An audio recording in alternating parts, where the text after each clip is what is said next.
This is Hollywood, where this current cinema review has been sponsored by Barbara G. Brown. Matías Bombal with you. Warner Brothers returns to the type of movie that made it a household name of gritty reality movies in the 1930s, mostly with gangster pictures. The new movie is called Live by Night and is based on a novel by Dennis Lehane and adapted into a screenplay and directed by Ben Affleck.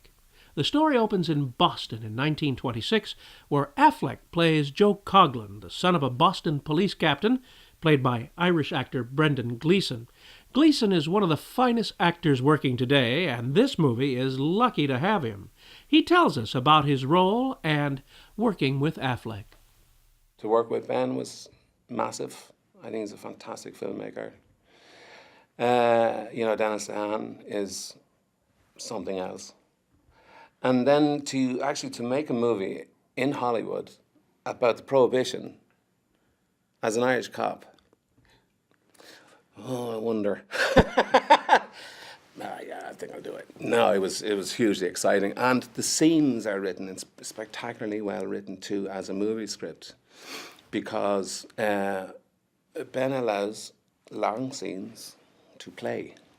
And there's not the bowing to the temptation to snip, snip, snip and all that. You have an emotional kind of a journey within a scene that's allowed to play through, which is unusual. So there are a huge amount of things. It's a real privilege to be part of this.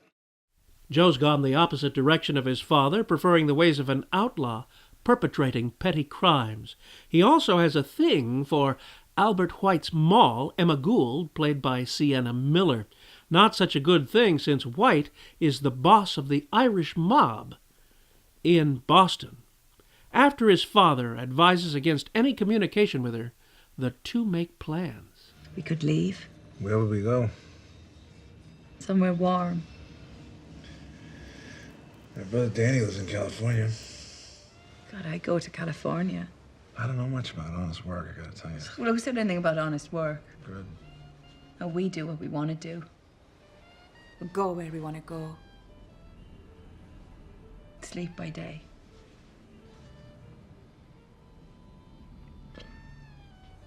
I got a job in Lawrence on Saturday. And then I'll be free. Free to leave. Yeah, free to leave. Flutterin' but can't fly, as my old pal Jim Chris used to say. He's got to pick up some money for travel expenses via a forced withdrawal, if you get my drift, but he has a little trouble getting in gear. Let's go. What are you doing? Chop.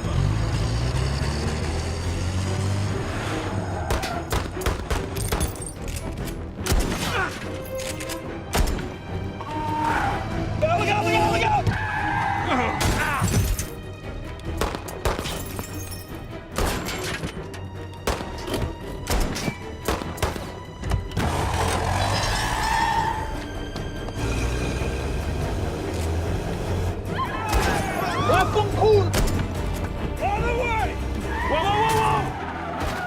Well, it just goes downhill from here. After accidentally killing a few cops, Joe's dad turns his own son over to the officers, who give him a good beating and put him in the hospital.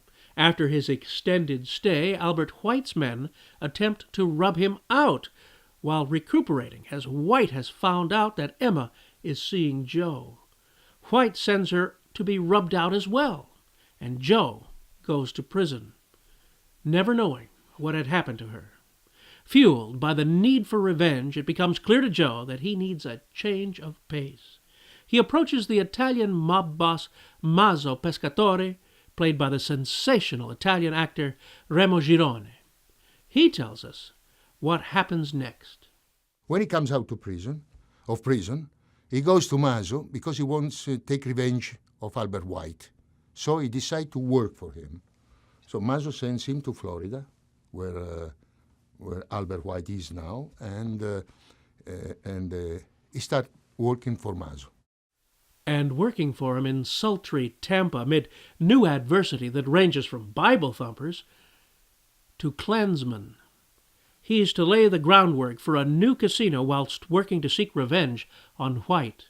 Along this path, he meets and falls in love with the sister of a rum supplier, Graciela, played by Zoe Saldana. What is your cause? The distribution of the demon rum. And that no man should rule another man's life. If you corner the rum market, you will be a king. Well, I'll still have to deal with Albert White. But how will you hold the power once you have it? Why? You don't think I'm strong enough? I don't know if you're cruel enough. And if you are, that will be very sad. Powerful men don't have to be cruel. But they usually are. In fact, what may be said about Joe is that he is a gangster with a heart of gold, motivated by revenge, but not really wishing to be in that life. Along the meandering story of this movie, you could see that it could have been quite an excellent tale if handled well. Sadly not. There are excellent performances from Brendan Gleeson, Remo Girone, and in the Tampa sequence, Chris Cooper and Elle Fanning as a father and daughter who liven up the story with their brilliant talents. The good lighting and set design is marred by costumes that are in many places historically incorrect for the period. In fact, actual history is dispensed with many historical errors in the script.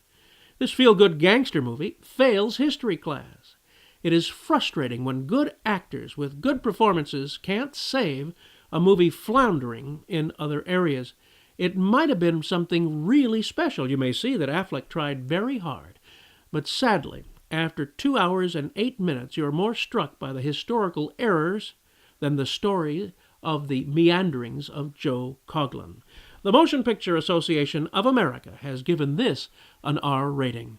This is your pal, Matías Bombal, bidding you a fond farewell.